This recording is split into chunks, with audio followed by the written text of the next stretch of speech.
If anything, I feel life has become easier. I'm thankful to say.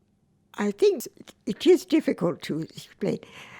I think my difficulties have all been internal. I'm not afraid. My granddad had dementia.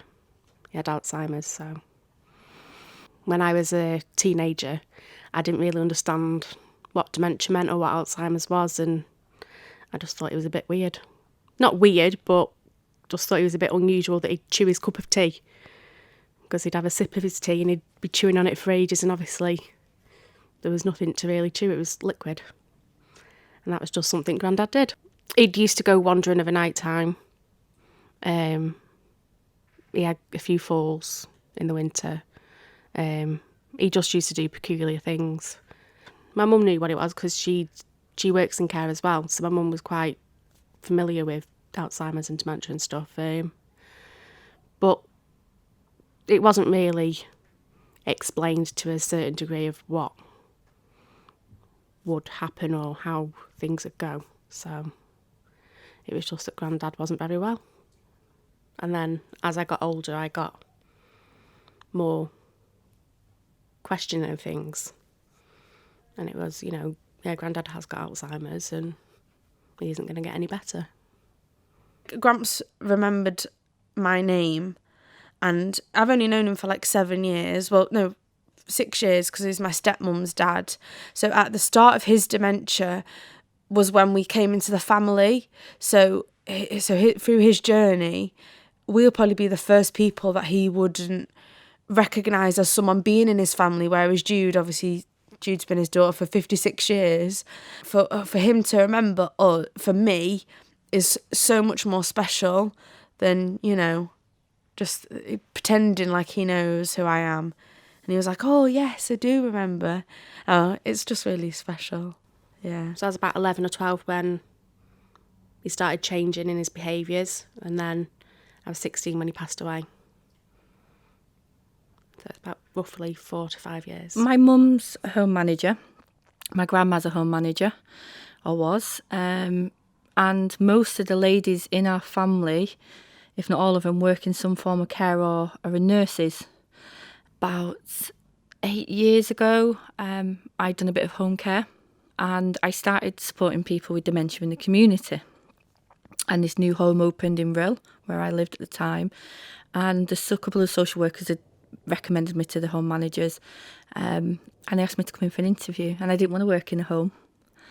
Of course, even though I'd grown up in care homes with my parent, I personally had this stigma of, I don't want to work there, we all know what a care home's like. I walked in and I stayed with that company for 5 years, and that's how I started predominantly working with people with dementia. It's a lovely feeling when you think to yourself that you've made someone smile or you've made somebody laugh, or even just for 2 minutes you're sitting with them and you've got that connection. They're with you again, if you know what I mean. They're sort of back with you, and you can have that conversation even if it's just for 2 minutes. It's a really good feeling. You grow attachments with the people here as well, because you're here sometimes 14 hours if you're picking up a double shift. That's a lot of your day, isn't it? And if you're doing a couple of them a week, you do grow attachments to people. And I don't care who you are, you get attached. You form some kind of bond.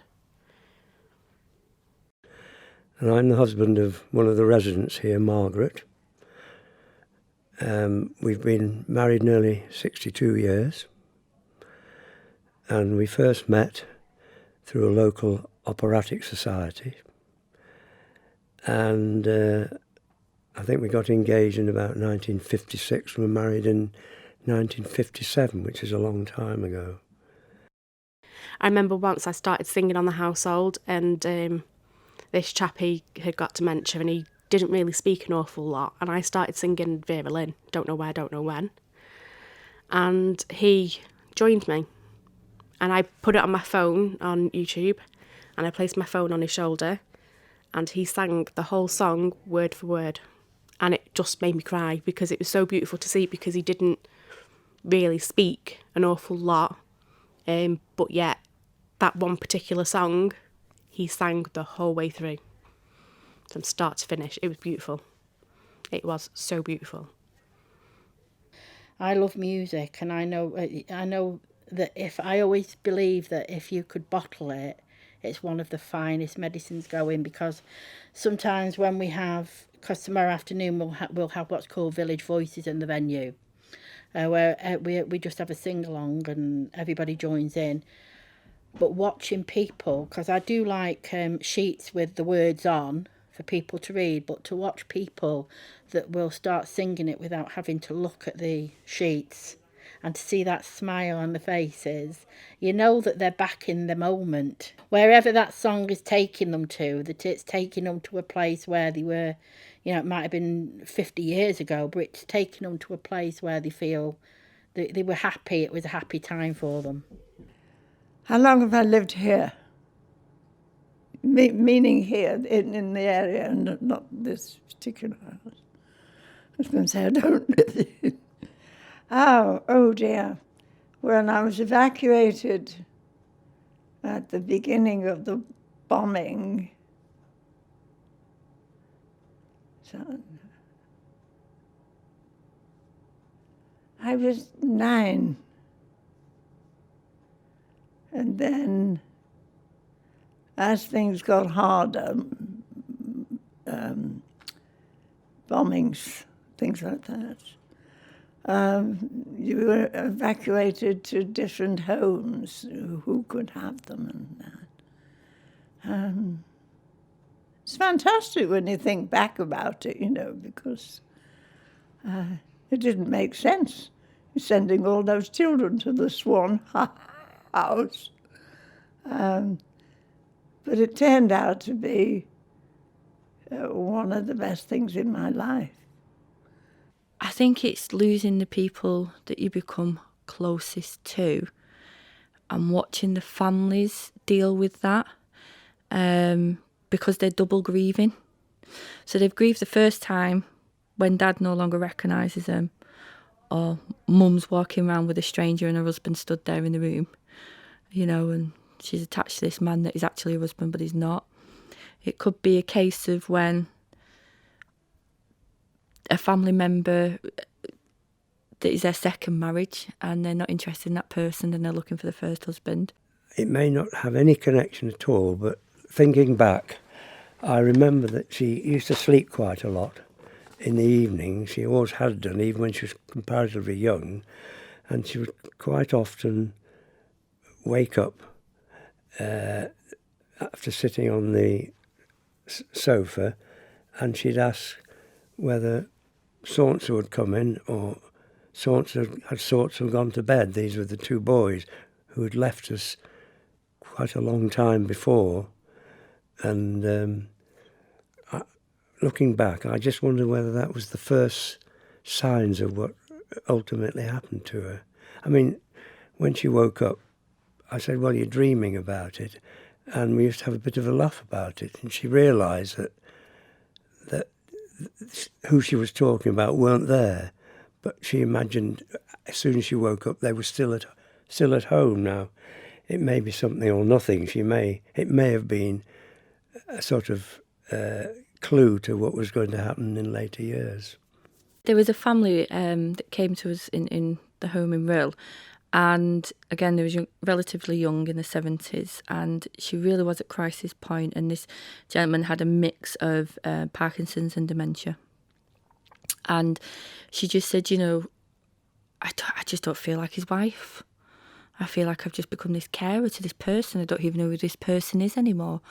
And you kind of look at them and think, well, they are young and, they are used to going on holidays and they're quite a wealthy family, so it's not like they wasn't enjoying life. But all of a sudden this dementia had crept in and stopped that, and she kind of seemed a bit resentful for it, but also aware that they were married and she had this obligation, this duty to her husband in sickness and in health.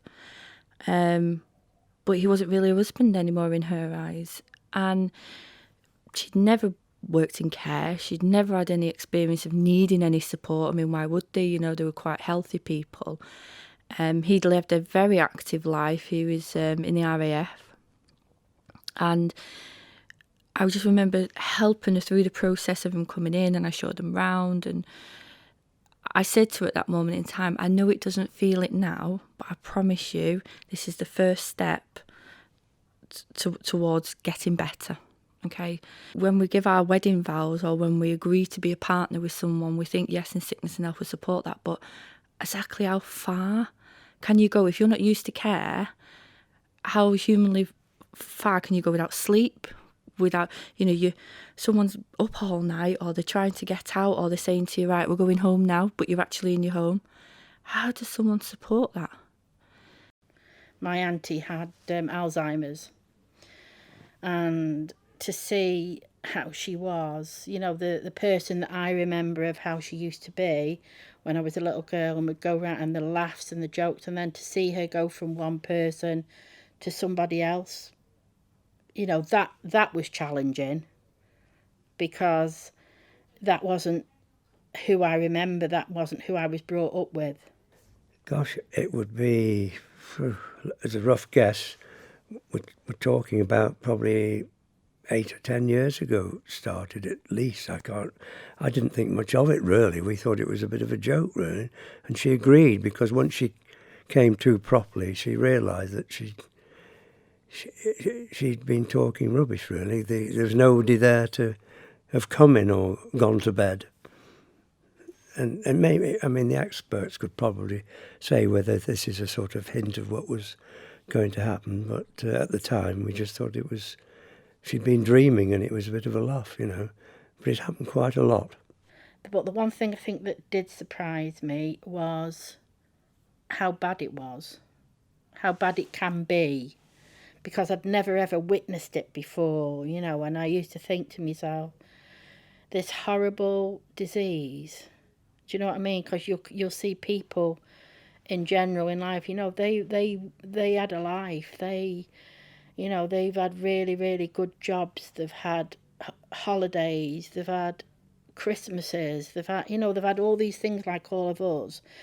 And then all of a sudden, if somebody is coming possibly to retirement, and then all of a sudden this happens, and you think to yourself, that person has worked all their life, they've brought up a family, and then all of a sudden, what right has this disease got to take that from them? When they've retired, should be their time with their family, if you know what I mean. So I think that more than anything surprised, that sort of took me by surprise. I work in an office. I don't know if you knew that. I was secretary to a personnel manager. And other people as well. Whoever wanted a secretary. Wouldn't I love?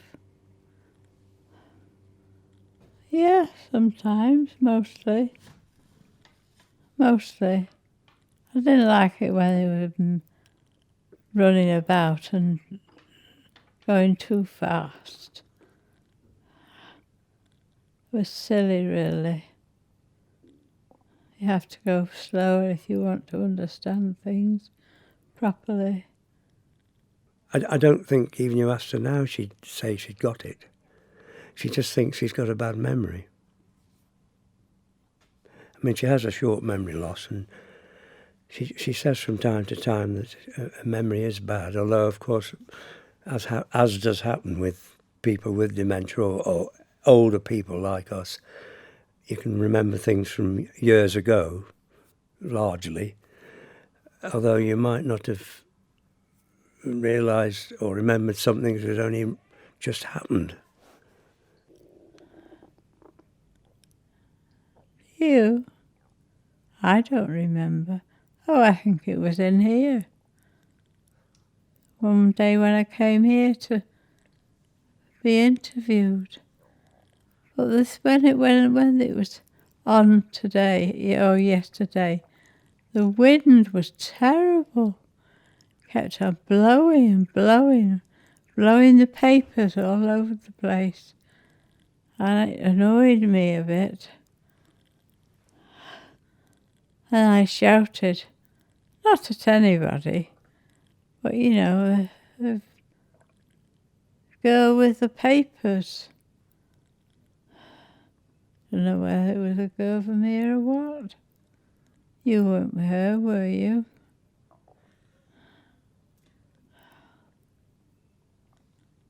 I don't know whether you've understood what I've said. You might not, due to your education, better than mine, I suppose. About 3 months after the gentleman living at the home, I was just busy passing. She passed me one day and she stopped me and she went, I feel like a wife today. I feel as if sometimes I live in two worlds.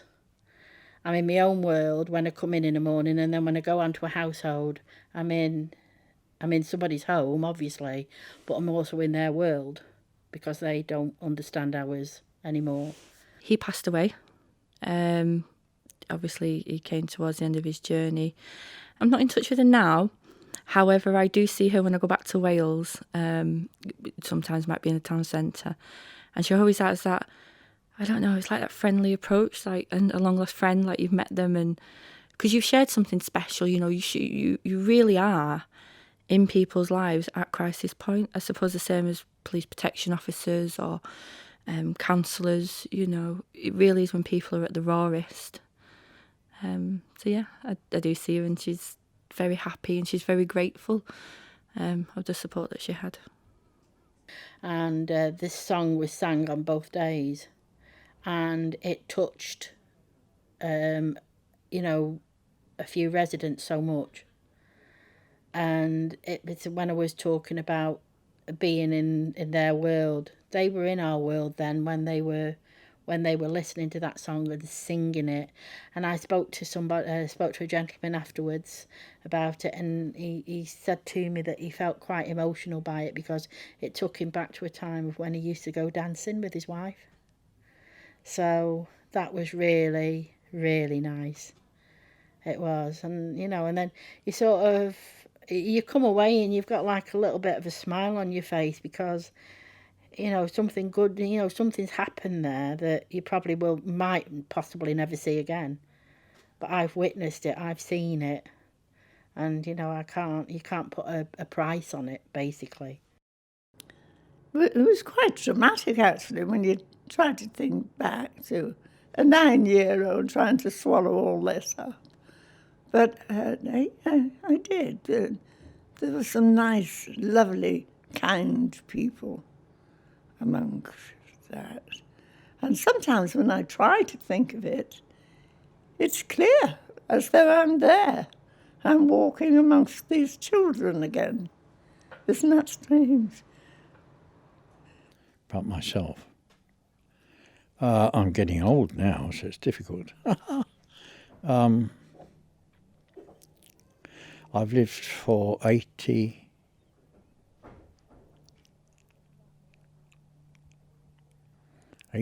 or 4 years now.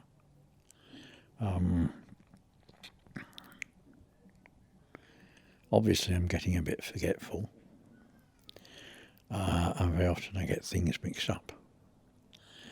Sometimes ancient memories of your younger childhood or younger life come flooding back and are more vivid than perhaps more recent memories. It's just part and parcel of care. And seeing the person deteriorate, that's struggle. Seeing the families not being able to cope, that's hard because you're trying to comfort them. And for us, we're seeing the last bit of their journey. As for them, they've seen their mum and dad their whole life. And then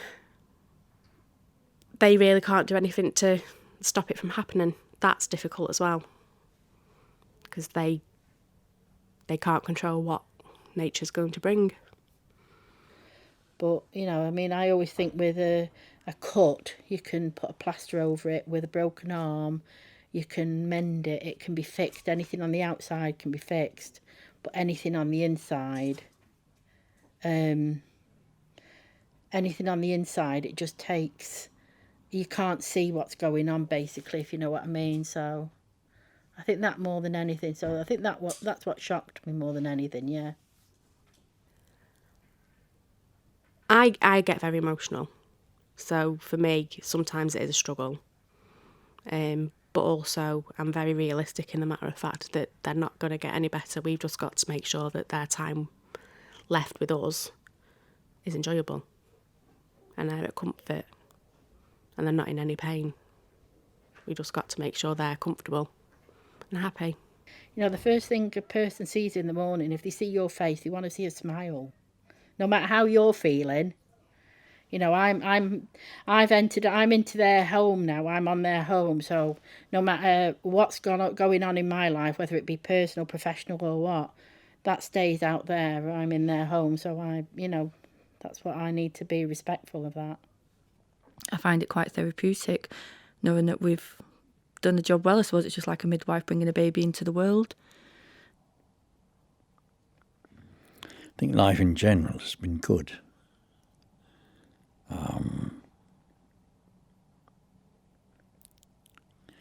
And generally speaking, I've looked for it to continue as being good. And it's been helped on its way by a lot of the people I've known. My wife particularly, for instance. Other people that have sort of come into my life and out of it again, or had some kind of touching influence on it.